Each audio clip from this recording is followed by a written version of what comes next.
പ്രിയപ്പെട്ടവരെ, അതീവ ഗുരുതര അവസ്ഥയാണ്, വല്ലാത്തൊരു സങ്കട കാഴ്ചയാണ്.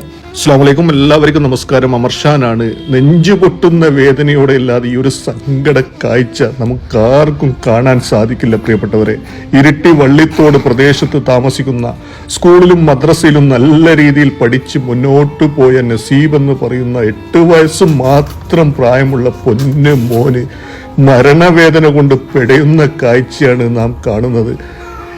NMDA എൻസിഫ്ലൻസ് എന്ന അത്യപൂർവ രോഗം പിടിപെട്ട് ബ്രെയിനിൽ ഇൻഫെക്ഷൻ വരികയും വേദന കൊണ്ട് അവസ്മാരം വന്ന പോലെയാണ്. നിങ്ങളെല്ലാവരും ഈ പൊന്നു മോനെ ഒന്ന് സഹായിക്കണം. എത്രയും പെട്ടെന്ന് വിദഗ്ധ ചികിത്സ നൽകിയില്ലെങ്കിൽ ഈ പൊന്നു മോന്റെ ആരോഗ്യസ്ഥിതി കൂടുതൽ വഷളാകാൻ സാധ്യതയേറെയാണ്. ഇപ്പോൾ 1.5 മാസമായി കണ്ണൂർ മിംസ് ആശുപത്രിയിൽ ചികിത്സയിൽ കഴിയുകയാണ്. ഇനിയും 3-4 മാസം ചികിത്സ നൽകേണ്ടി വരുമെന്നാണ് ഡോക്ടർമാർ അറിയിച്ചിട്ടുള്ളത്. ഏകദേശം 10 ലക്ഷം മുതൽ 15 ലക്ഷം രൂപ വരെ ചികിത്സാ ചെലവ് വരുമെന്നാണ് അറിയിച്ചിട്ടുള്ളത്. ഇപ്പോൾ തന്നെ നിലവിലെ 6 ലക്ഷം രൂപയോളം ഹോസ്പിറ്റൽ ബില്ലായിട്ടുണ്ട്. പൊന്നു മോന്റെ മുന്നോട്ടുള്ള ചികിത്സയ്ക്ക് വാടക വീട്ടിൽ താമസിക്കുന്ന നിത്യവൃതിക്ക് പോലും യാതൊരു മാർഗവുമില്ലാത്ത ഈ കുടുംബത്തിന് സാധിക്കാത്ത അവസ്ഥ വന്നപ്പോഴാണ് കാരുണ്യമനസ്കരായ നിങ്ങളോ ഓരോ ആളുകളുടെയും മുന്നിലേക്ക് അവസാന പ്രതീക്ഷയുമായി വന്നിട്ടുള്ളത്. നിങ്ങളാൽ കഴിയുന്ന സഹായം എമർജൻസിയായി ചെയ്ത് ഈ വീഡിയോ മറ്റുള്ള ആളുകളിലേക്ക് അടിയന്തരമായി ഷെയർ ചെയ്ത് ഒന്ന് ഈ പൊന്നു മോനെ സഹായിക്കണേ.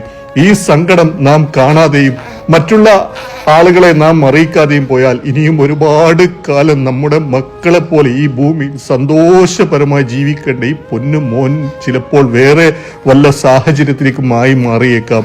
അങ്ങനെ സംഭവിക്കരുത്. നിങ്ങളെല്ലാവരും സഹായിക്കണം. നിങ്ങളെല്ലാവരും ഒന്ന് സഹായിക്കണേ ഈ പൊന്നു മോനെ.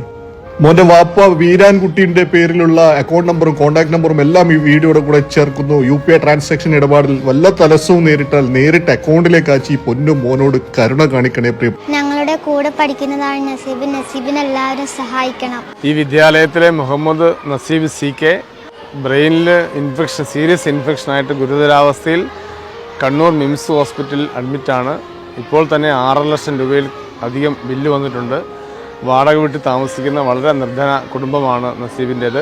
ഏവരുടെയും, ഈ വീഡിയോ കാണുന്ന ഏവരുടെയും സഹകരണങ്ങൾ അഭ്യർത്ഥിക്കുന്നു. ഞങ്ങളെ ക്ലാസ്സിൽ പഠിക്കുന്ന കുട്ടിയാണ് നസീബ്. അവനക്ക് സുഖമില്ലായിട്ട് ഹോസ്പിറ്റലിൽ കൊണ്ടുപോയിരിക്കുകയാണ്. വീടൊന്നുമില്ല. അപ്പം നിങ്ങളെല്ലാവരും സഹായിക്കണം. എല്ലാവർക്കും ഈ വീഡിയോ ഷെയർ ചെയ്യണം. നമ്മുടെ സ്കൂളിൽ 3-ാം ക്ലാസ്സിൽ പഠിക്കുന്ന നസീബ് വളരെ മിടുക്കനായൊരു കുട്ടിയാണ്. എന്നാലിപ്പോൾ 1.5 മാസമായി വളരെ ഗുരുതരാവസ്ഥയിൽ മിംസ് ഹോസ്പിറ്റലിൽ ചികിത്സയിലാണ്. സാമ്പത്തികമായി വളരെ പിന്നോക്കാവസ്ഥയിലുള്ളൊരു കുട്ടിയാണ്. എല്ലാവർക്കും കഴിയുന്ന വിധത്തിൽ ആ കുട്ടിയെ സഹായിക്കണം. നമ്മുടെ സ്കൂളിൽ പഠിക്കുന്ന ഒരു പാവപ്പെട്ട വിദ്യാർത്ഥിയാണ് നസീബ്. വളരെ നല്ല കുട്ടിയാണ്. ആ കുട്ടിക്ക് വേണ്ടി എല്ലാവരും സഹായിക്കണമെന്ന്. നസീബ് നമ്മളെ കൂട്ടുകാരനാണ്. എല്ലാവരും നസീബിനെ സഹായിക്കണം. കുന്നോത്ത് സെൻറ് ജോസഫ്സ് UP സ്കൂളിലെ 3-ാം ക്ലാസ് വിദ്യാർത്ഥിയായ നസീബ് കഴിഞ്ഞ 1.5 മാസക്കാലമായിട്ട് ഗുരുതരമായ രോഗം ബാധിച്ച് ചികിത്സയിലാണ്. മുഹമ്മദ് നസീബ് എന്ന കുട്ടി ഞങ്ങളുടെ സ്കൂളിൽ 3-ാം ക്ലാസ്സിൽ പഠിക്കുകയാണ്. സാധാരണ ദിവസം സ്കൂളിലേക്ക് വരുന്നത് പോലെ തന്നെ ബാഗൊക്കെ ആയി ഞങ്ങളുടെ സ്കൂളിലേക്ക് എത്തിയ കുട്ടിയാണ്.